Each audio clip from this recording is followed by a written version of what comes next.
we might assume that some of what we were talking about last time we were taping about conservation of energy could be self-evident, but just in case, I would like to point out two very specific reasons. One of them I already mentioned last time, but to make sure that you, if you're so inclined to peer into this more on your own, but two reasons that a real explorer has got to engage in a kind of energy conservation, specifically intellectual energy conservation. The first one is, in no numerical order, but the first one is, figure that out, is so that they can feel better. That's also the second one and the third one. So I want to mention 3, 4, because that's number 1, 2, and 3. 5 reasons why a real explorer has got to be concerned with energy conservation. The first 4 are so that he or she can feel better. The 5th one, which is the second one, of course, until you started acting silly. The second one is specifically so that you have got the resources to go explore new territory. Without this kind of, in a sense, unnatural energy conservation, that is, of not concerning yourself, not thinking about that which everyone is wired up to certain degrees to feel obligated to think about. That is, all of those things that are unchangeable presently, as far as you're concerned, the thinker, and those things that are unprofitable. You cannot fulfill this routine, mundane, old, it's very old. It's older than any obligation that came from any pagan religion, because this is as old as the DNA strain in man. The obligation to think of those things that are presently unchangeable by the thinker, and those things that are unprofitable. All those things are sad, discouraging, disquieting, frightening. As long as you do that, number 1, 2, 3, and 4, as long as you do that, you're not going to feel good. Oh, I guess sometimes you feel relatively good, just between times you watch TV, or you get distracted, or you get drunk, or you pass out, maybe faint, have a religious experience. And there for a few seconds, a few minutes, you might say, well, I feel pretty good, until somebody asks you. So you have got to abandon that kind of ordinary, very ordinary obligation, because a real explorer, as I mentioned to you, has no such duty. It is not your responsibility. But then secondly, if you are engaged in thinking about such things, all of you should have your own awareness by now, the way things are balanced. There is an energy conservation on a greater level already. That is, if you will note, whether you have 1 job, 2 jobs, 2.5 jobs, whether you're married, whether you're divorced, whether you have been married 3 times and have 3 divorcees to whom you're paying alimony. If you are presently married more than once, if you have husbands or wives in several different cities, if you have 1 children, if you have 5 children, if you have 5 children and 3 dogs, it doesn't matter if your mortgage is X amount or X squared. Have you noticed that you get up in the morning, whether you get up at 4:30, 5:30, 6:30, 6:47, 7 o'clock, if you stay up until 9 p.m., 9:30, 10:30, have you noticed some way, no matter how you bitch, no matter what you say, you get up more or less at the time that you've got to get up to do what you've got to do, and no matter how tired or how you feel, some way you sort of do what you got to do during that day, and no matter how soon you believe that you have got to get in bed, some way you stay awake long enough to get home from your first job, your second job, your 2.5 job, from your first wife, to your first wife, to your 2 wives in different cities, to your 3 husbands in different cities, etc. Some way you make it home, just in time, perhaps, to fall down and say, I could not have stayed awake 1 more minute. There is that energy balance. There is that conservation within the body of life, which keeps life healthy. Individually, though, you have got to be an explorer, you have got to abandon that unprofitable obligation that everyone else has to think about, that is, expend energy. Take in energy, then turn it out, turn it up, then turn it out, by thinking about things over which you presently have no control whatsoever, and over things that are unprofitable. That is, they do not make you feel good, and they are not in new territories, because in new territories there is nothing sad. There is nothing frightening. Now, by abandoning this apparent duty, one more time, if I will do this, to say that something is presently out of your control. Let's say that every morning while you drive to work, you pass the Upper Sudan, and there are people starving. This does not mean that if you think that you should empty your pockets to anybody close to the car, you should do so. If you don't. But to drive on and to think about constantly that people are starving in the world, you cannot do anything about it other than what you did, if you did something. And it is not profitable to think about it beyond that point. Now, to do this, perhaps for some of you people getting this on tape at other times and other places, let me point out, to do this is in no wise I think up-to-date New Age people might refer to it as a police out. No, that's not right. A cop out, that's what I meant to say. Well, at least I didn't say a constable out. To do this, though, is not in some way to become a kind of external hermit. You are not going away and abandoning whatever seems to be frightening, disturbing, sad. But you are indeed doing this. You are, in a quite real sense, fortifying yourself internally. That you do abandon that which wastes energy. You do that which is necessary to help conserve vital, primal energy in you. As long as I'm here, it keeps popping up more recently amongst some of you individually. All the things I've said, and every few years when we do something publicly, and I'm inclined to point out even to random audiences as a preface that everything's just right. Nothing is amiss, and all of that. Beyond all that, let's go ahead and be a little more truthful. I gotta go ahead and admit to you, life ain't fair. Now, I know I keep saying it is, and everything's just right, and don't waste your time fooling around, but life ain't fair. Of course, fair is not exactly the word. But as always, when you come to these funny points, there is no word.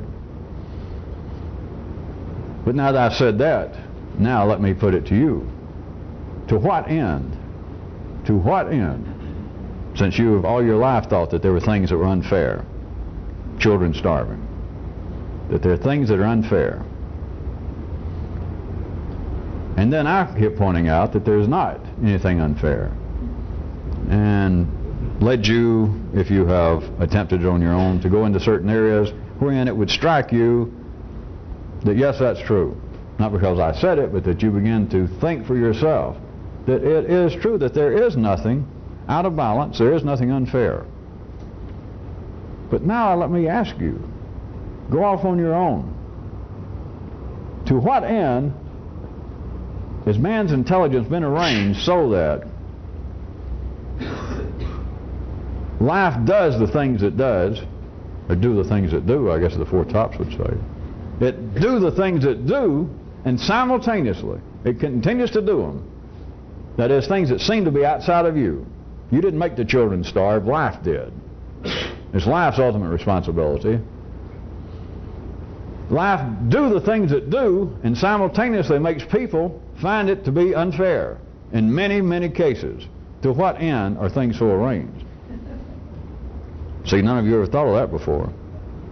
A lot of you thought that you'd gone past the point of worrying about that things were unfair, and that I had sort of talked you into it or helped you to see for yourself that, yeah, from a kind of fairly exotic philosophical view, things are not really unfair.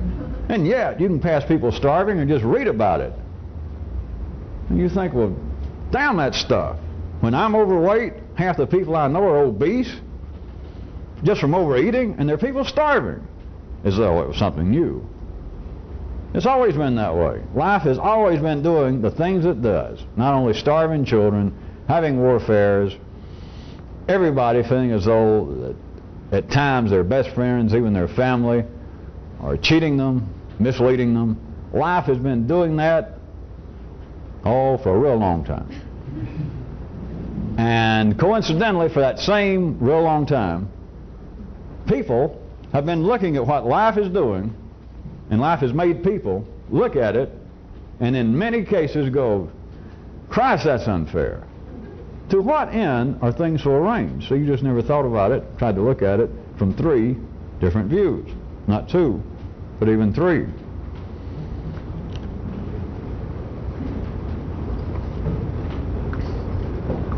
It still does no one any good to think about the unfairness of life, even though that's not the word.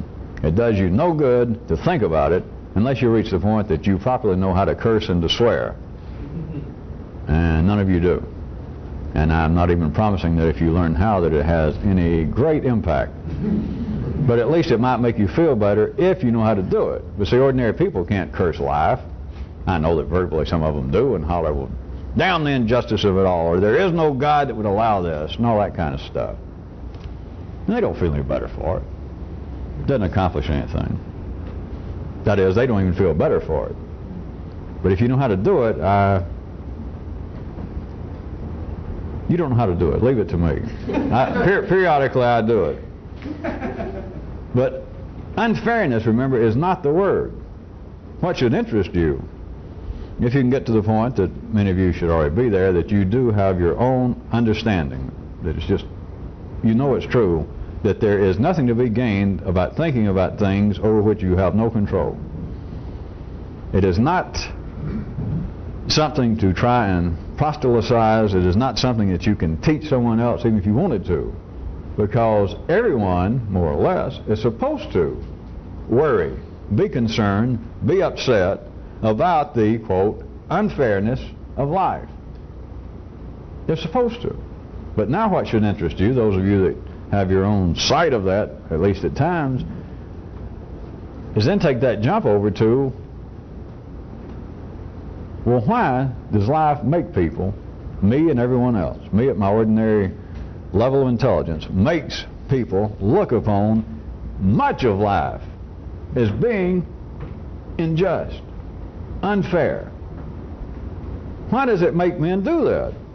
Life is not only doing the things that men are looking at and calling unfair, but life itself has put in your wiring system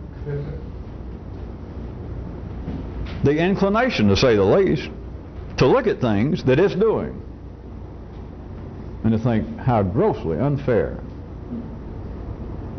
It's as though you had a puppeteer and he's got one hand puppet doing one thing and he's got this other hand puppet looking at it continually going, yeah, how horrible. Do you follow? And he keeps making this thing. It's not as though this thing is independent from this one, remember. It's the same guy, but he's doing these things and he's making this other whole group go, that is horrible. Something must be done about it. And it goes on and on.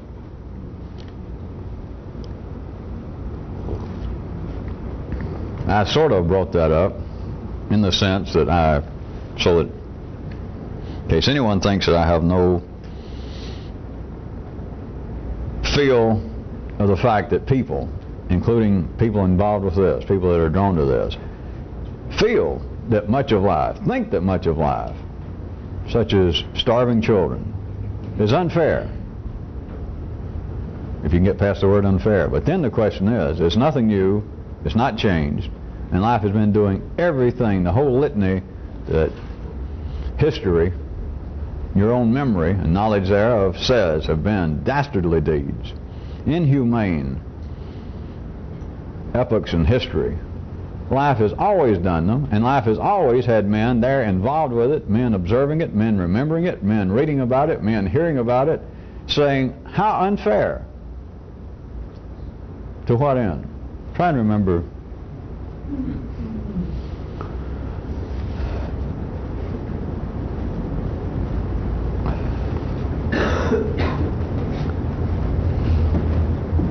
There's another area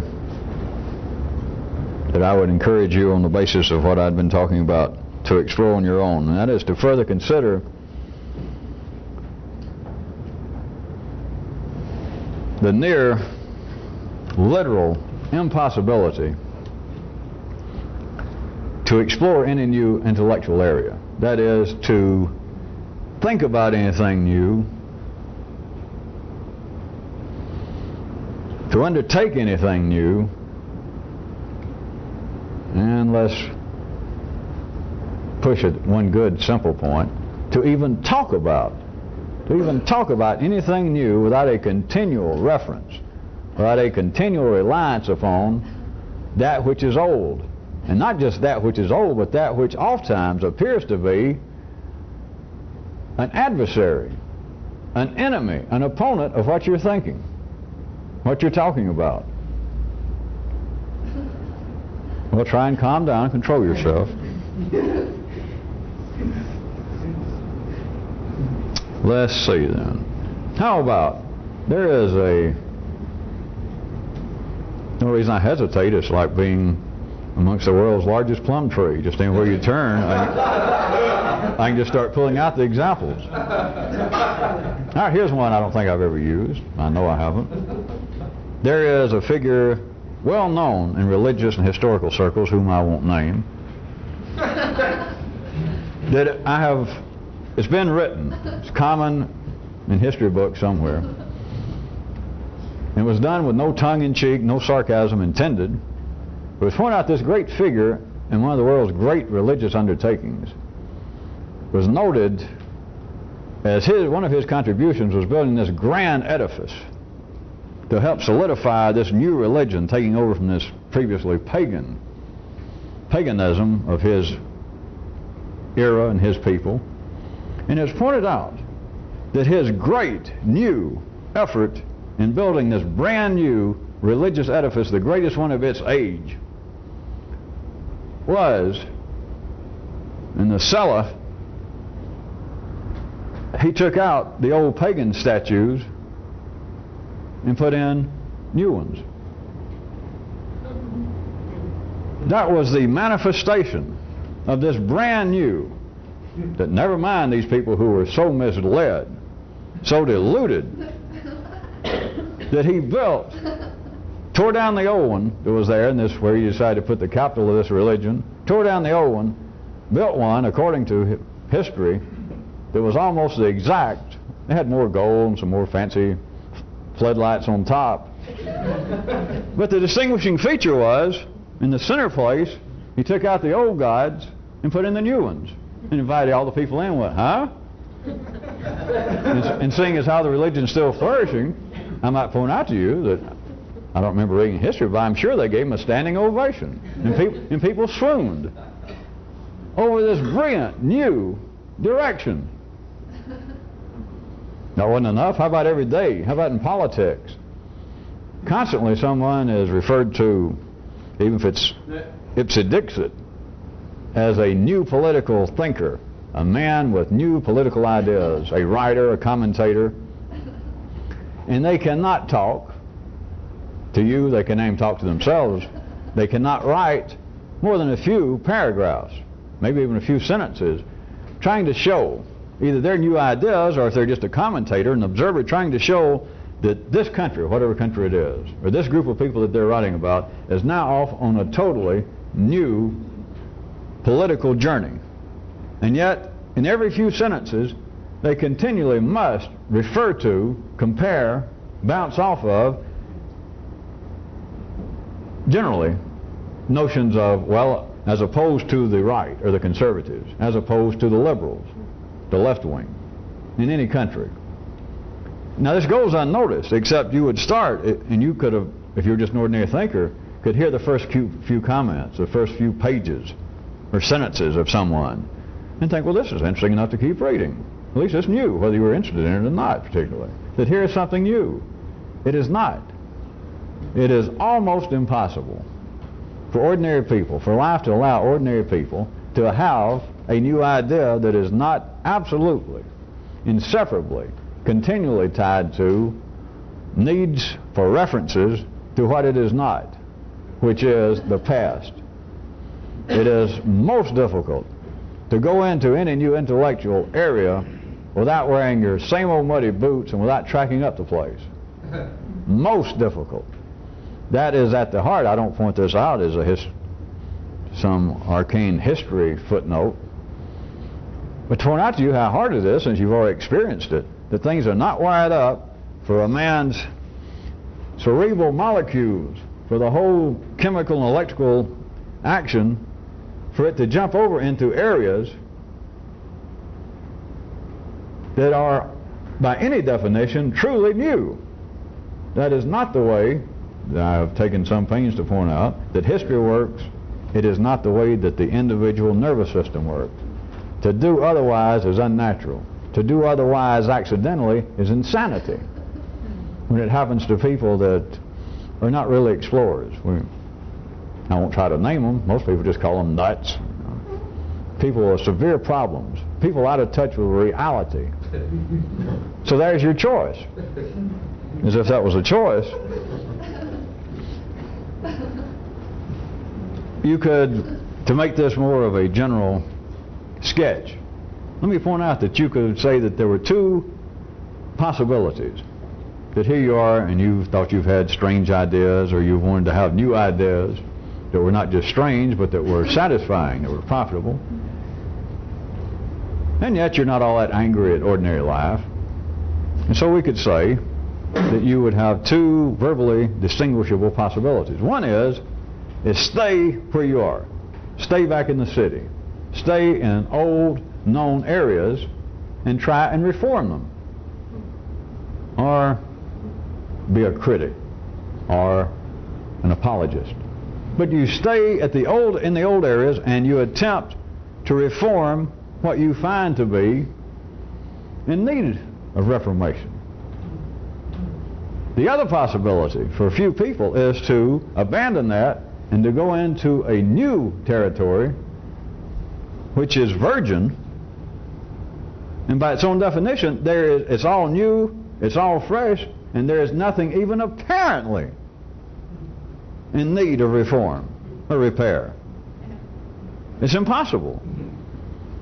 Which is a side note I might point out to you is why throughout history these people that had small-time excursions, kind of accidental excursions, like they were picking their nose with a Phillips screwdriver and did one of those things to their brain, and they had one of those experiences. I think they used to be called, what were the Michelin experiences? It starts with a Michigan. Mythical. No, mystical. I knew it. Mystical. And those people that sort of have those things accidentally, they're inclined to write about them. At least back then, because we didn't have Geraldo and Donahue show, so they had to write about them.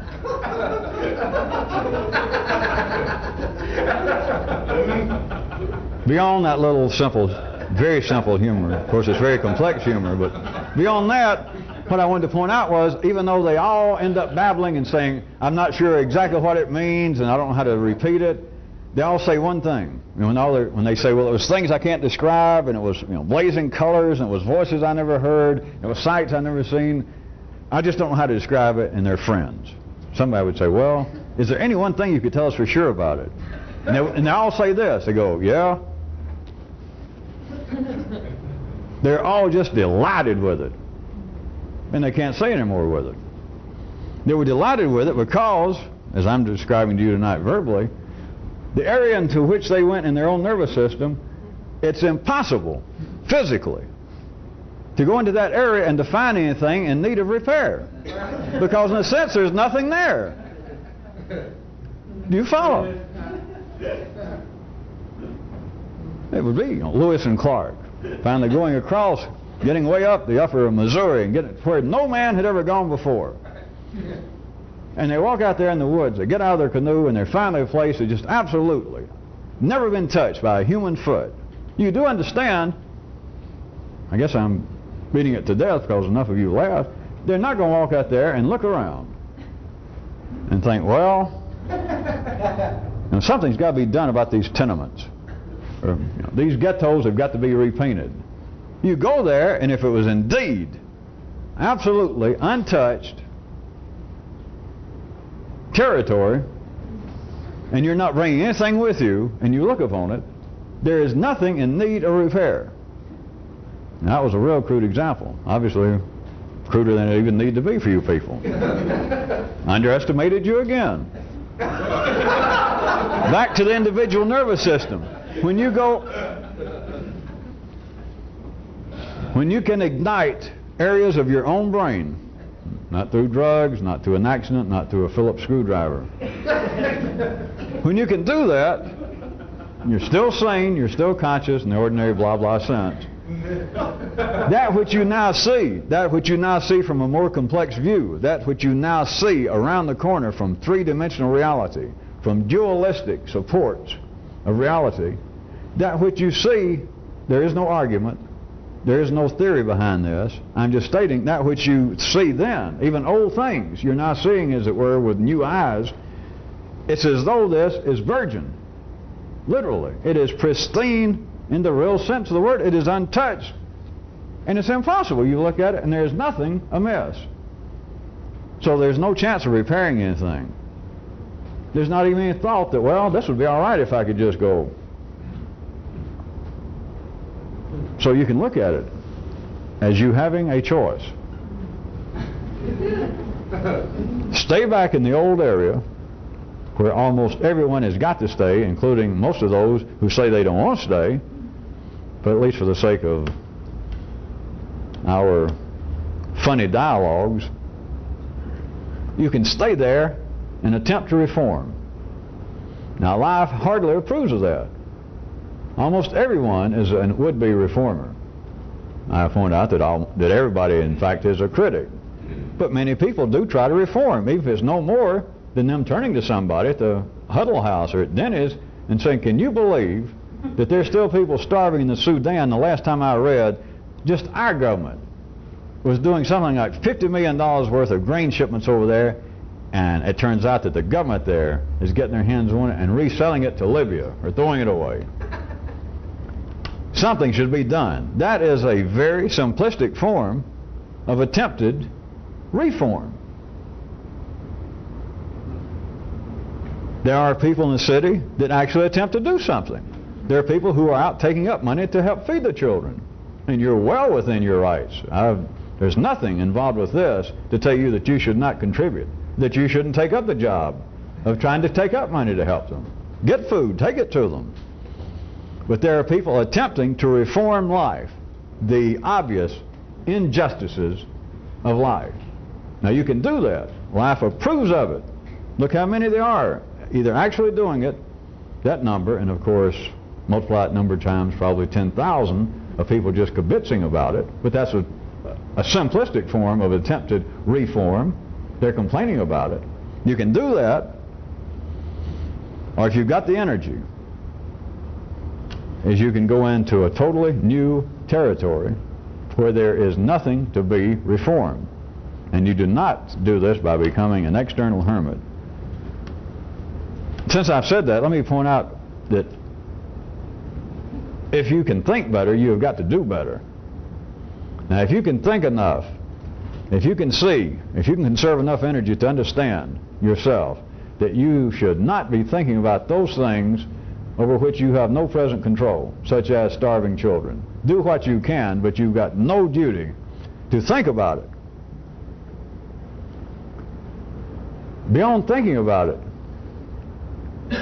you would also be properly involved with energy conservation if you did drive past a place, besides my simplistic joke about driving past the Sudan every morning. If you drove past a place that something horrible happened almost every day, perhaps there are people out there begging and holding up signs saying, I'm starving. Maybe they look like they're starving. And maybe you go by, and every day that you go by, you keep giving them all the money you have at the time. All right, on days that you do not have any money, do not drive. I'm not talking about talk now, I'm talking about behavior. I'm not talking about just thought. Do not drive by there. Or if you reach the point that you personally think, it's your business, that you think, I don't want to do this anymore. I do not want to give them any more money, but every time I drive past there, every morning, I get involved with it. This is not a form of external cop-out. This is not attempting to become some foolish hermit. I am telling you, this is willful conservation of energy. If you decide that you are not going to give them any more money, that you just don't want to see it. It took me a long time. I had to think about this, and I had it written out, but maybe I can remember. It was very complicated. It goes like this. Drive around the block. Take another route. Go over one block, turn back, and do not drive past them. Do not look at car wrecks. It's everybody else. It's stopped up there, slowing down. And you see blood trickling. You see the blue and red lights flashing. You see people looking at their car and retching. It is not your duty, to say the least, for you to drive by and look at that.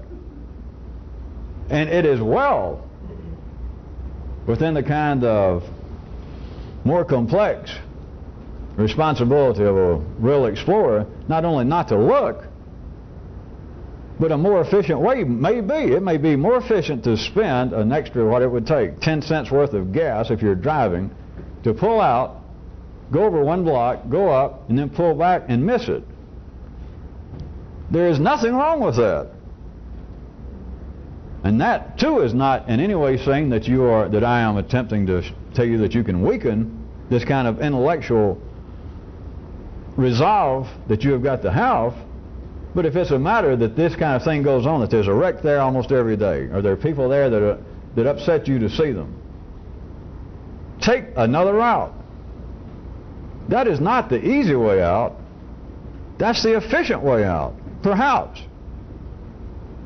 There are all kinds of perhapses for a good explorer. It could be perhaps, though, that you need to go by X number of days to see what you can do, to see if you can go by without looking, to see if you can go by without getting entangled in it. And you may find out you can, you may find out you can't, you may find out that it drains you of energy to go by and do it, that is, not get involved with it. And you may find, well, it's cheaper to spend 10 cents worth of gas than for me to do that. Me or Kyruk made up that old story, some version years ago, I think most of you remember, about some guy that was staying out and he saw a guy walking on the water from one edge of the riverbank from one side to the other, and the guy went, "That's amazing." And the guy said, "Yeah, it took me 30 years to learn how to do that." And the fellow thought, Jesus, does he know that there's a ferry right around the bend that's a dime? It wasn't criticism. If the guy knew what he was doing, he just thought to himself, does he know it? Because the guy, that's a secondary activity, that could have been his hobby for life.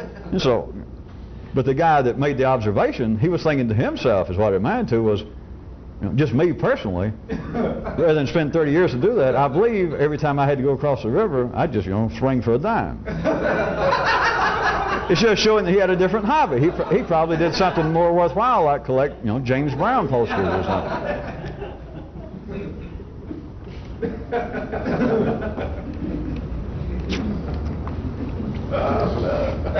The proper use, from another view, of this kind of energy conservation, of not doing, not being a part of the mass slave movement that life needs of people thinking about those things that are unprofitable, thinking about those things that simply churn up your account, that keep things moving about, that make men look upon and think about aspects of life as being undeniably unfair, upsetting, horrific almost to the point to create individual anger.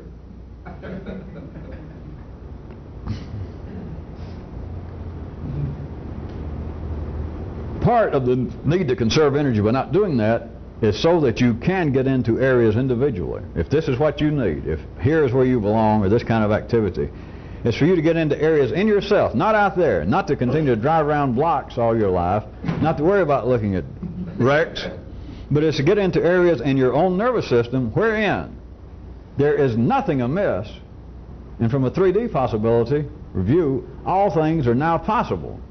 It's all new. Not just a blank, but even the old things are now new, that you can now look at old things and they're no longer broken. They're no longer unjust. They're no longer out of balance. They're no longer asymmetrical when they need to be symmetrical, and vice versa. You simply look and there is nothing in need of reform or repair. That cannot be done as long as you're worrying about blank, whatever it is, no matter how unjust it is, no matter how unfair it seems. And every time you find yourself trapped in that, I would suggest that you try and remember my little thing about the puppets and me asking you, Twee, to what end, because it's a fact. As far back as anybody's memory goes.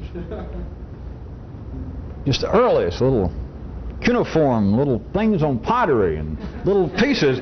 It's some guy shaking his fist at the gods or at somebody that, boy, how dare the Nile flood when I wasn't expecting it? Or how about those Sumerians coming over here and bothering us again? Those unruly, after that there was a piece broken off and they're not sure what the guy said. But he said those unruly, you can imagine, especially knowing those Sumerians. That has been going on, but for you to consider when you find yourself suddenly tied up that you are looking at a wreck, that it does flash on TV or it flashes in your own nervous system, that some poor innocent person is jumped on and their throat cut. An innocent mother of some little child, the kinds of things that go on all the time. Is to remember this. They have always been going on. And I even went ahead tonight and I said, hey, let me go ahead and admit, even though I told you otherwise, that life, God damn, it's unfair. And that's why I said that. And so you look at this and you think, that is unfair. Remember this. To what end is life always been doing that? Life's always had this going on. It's going on day in, day out, hour by hour, always has been.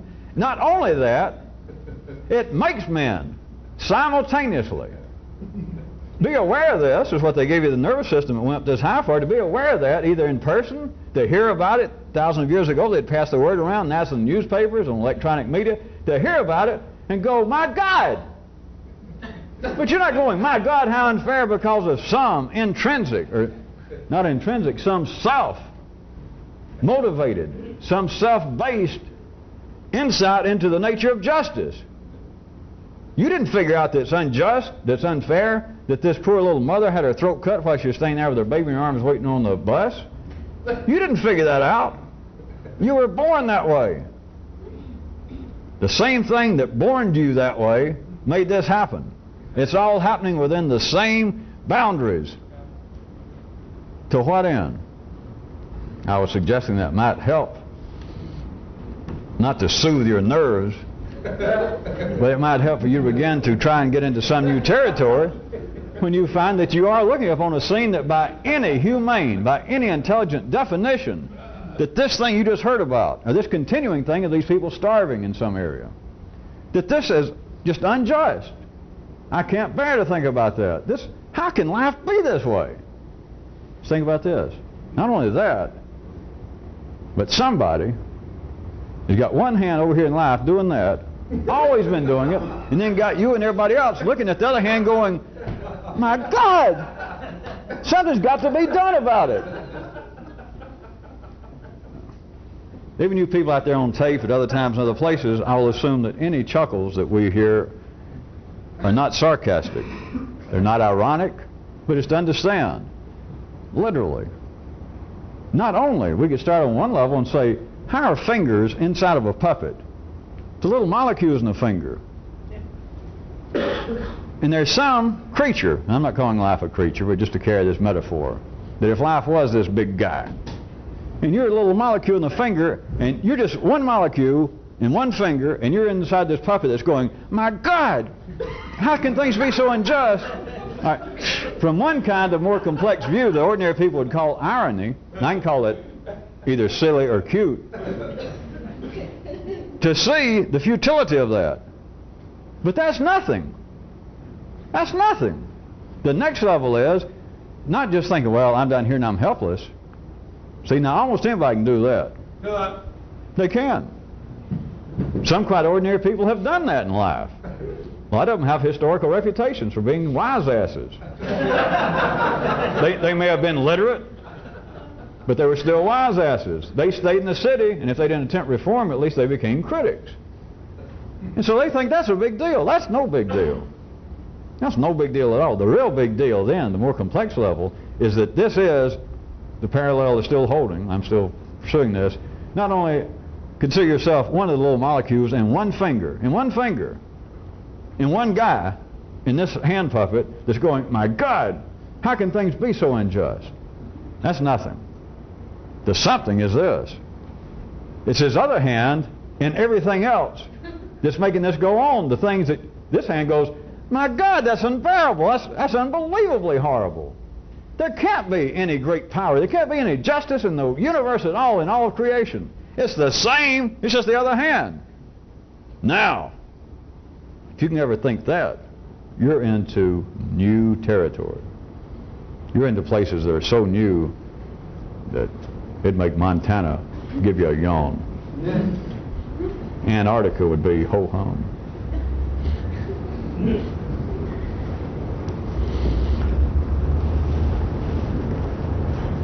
Turn the tape over just a second.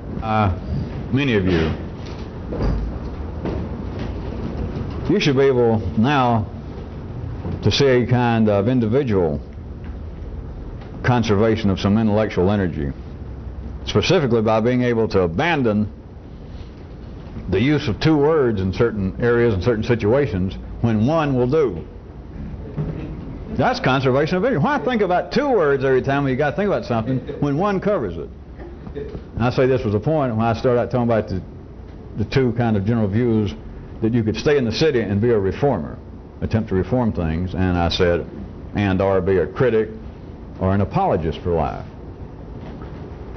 You would think then, let's go to the latter two, which is kind of attempted reformation, but think, if you were an observer of life, a student of life, you would be left, or your two possibilities are this in general.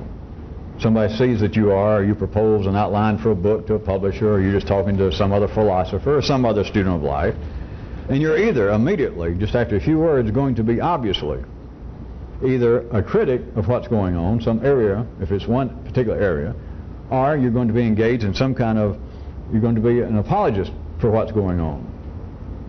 You're either condemning the church or you're acting as an apologist for the church. You're condemning some form of government or else you're apologizing for it. Right? That's it. A person with three eyes can conserve energy by realizing that it's the same thing. Now I hit this with one fender last time we were taping. When I was talking in the general context, when I was using as a springboard that old idea that which toucheth all should be approved of by all. And finally, after I repeated that 4 or 5 times talking about whatever it was I was talking about, I pointed out approved by all or disapproved by all. Same thing. I just said that and I kept going because I was trying to push you toward a different territory. But it's the same thing. The same thing. Now, not to ordinary intelligence, not to 3D awareness based upon dualistic concepts, as it must be. You always got one more general apparent dimension than you've got the two apparent necessary ingredients. So if you can be three-dimensionally aware, but all you have got to be aware of is there's only two things necessary to be aware of. The third one, whatever it is, irrelevant. I just never thought about it, but it's just, it doesn't come into bearing. It's just. So, to say that which affects all of us should be blanked by all of us. All right, it should be approved by all of us. All right. But how about this? That which affects us all, how about this? What if we decide we don't approve? So there's got to be this other possibility that which affects us all has got to either be approved or disapproved by all of us, which are two different things. At that level, yes. You'd be surprised. Well, just think about it mathematically. The kind of energy you can conserve to begin to realize the many situations wherein normally two words seem absolutely necessary, and to realize that one covers it all. Then you have saved. Every time you have to think about this, you have saved 50% of whatever energy packet it was to think about, either a critic or apologist.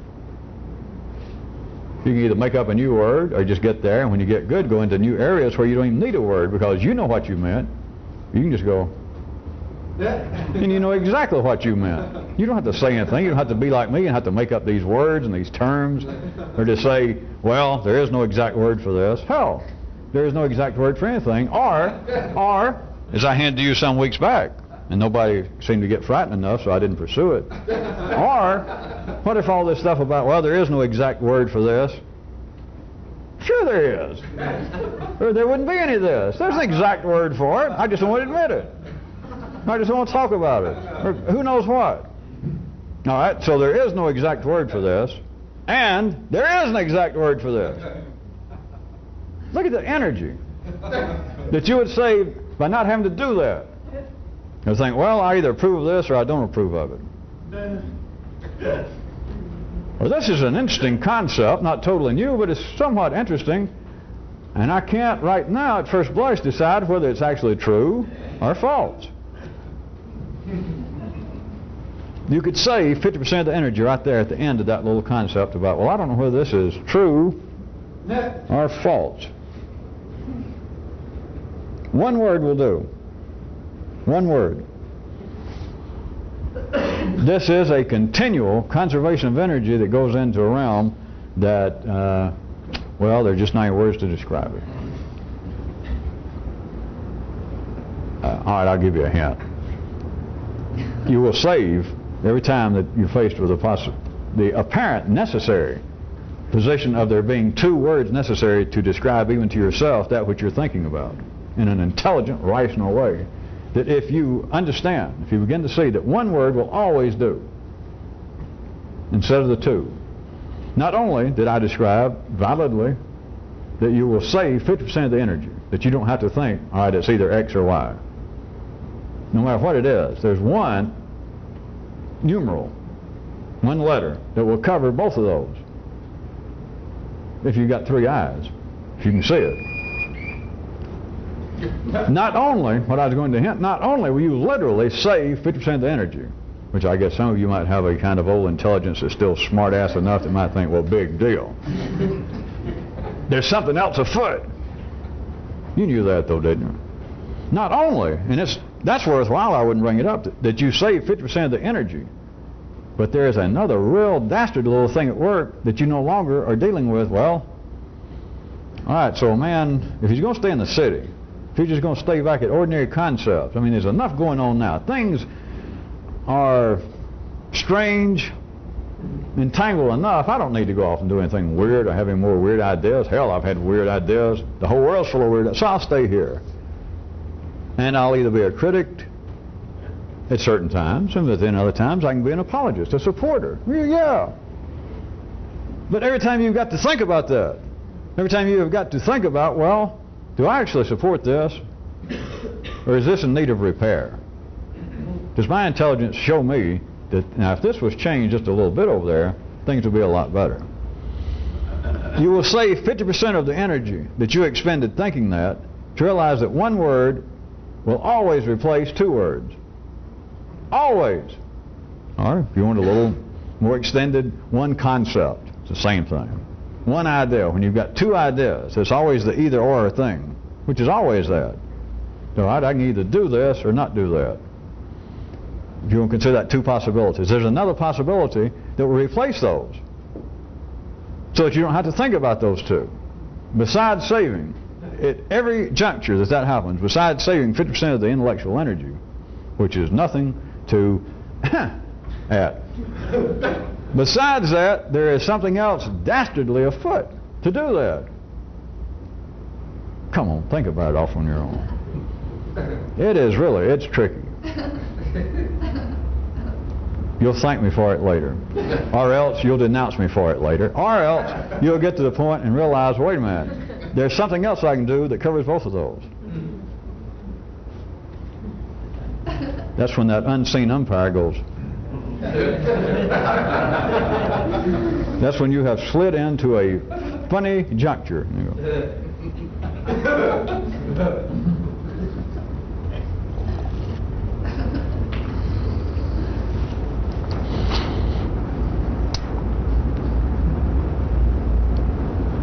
Rather than a thought for the night or the day, since it's the weekend, coming over here, I made you a rhyme thought for the weekend. It's a weekend, it's not just a thought for the day, so and it goes like this. The fact that people can't help what they do could certainly serve to debilitate you, but once it is known and you keep struggling on, it's no longer exactly true.